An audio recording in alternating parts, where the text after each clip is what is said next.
Donc, je ne saurais que trop vous recommander de plonger à nouveau dans la liste des mots-clés de chaque groupe astrologique.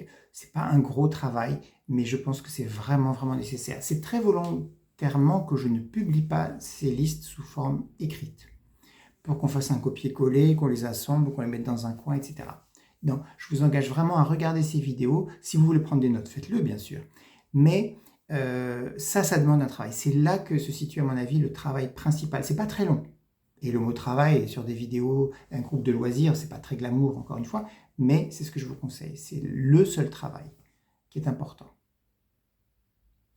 Ensuite, je publierai des vidéos carte par carte.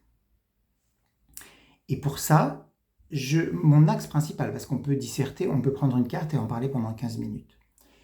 Je me limiterai, je vous rassure, et j'essaierai à chaque fois de relier la carte à son groupe astrologique.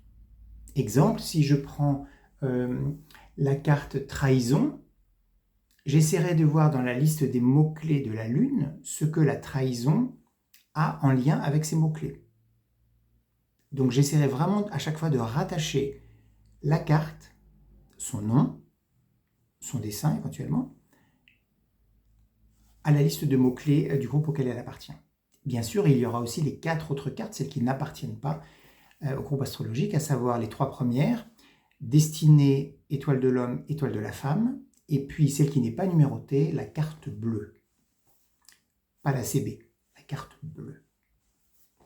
Voilà, c'est donc mes 3 axes.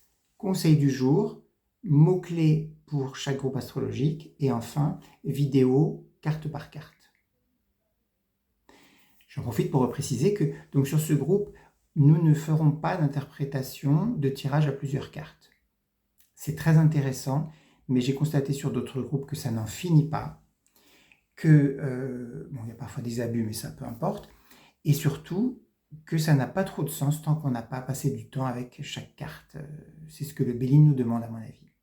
Prendre le temps de passer un petit peu de temps avec chaque carte pour ensuite aller loin dans son utilisation. C'est un outil qui est magnifique, en tout cas en ce qui me concerne, vraiment je suis heureux de l'utiliser de façon vraiment soutenue depuis 4 ans.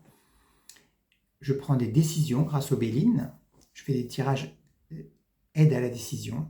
Que se passe-t-il si je choisis ça? Que se passe-t-il si je choisis ça? Je ne fais pas vraiment de prédiction, ce n'est pas une chose qui m'intéresse beaucoup, mais l'aide à la décision c'est très intéressant.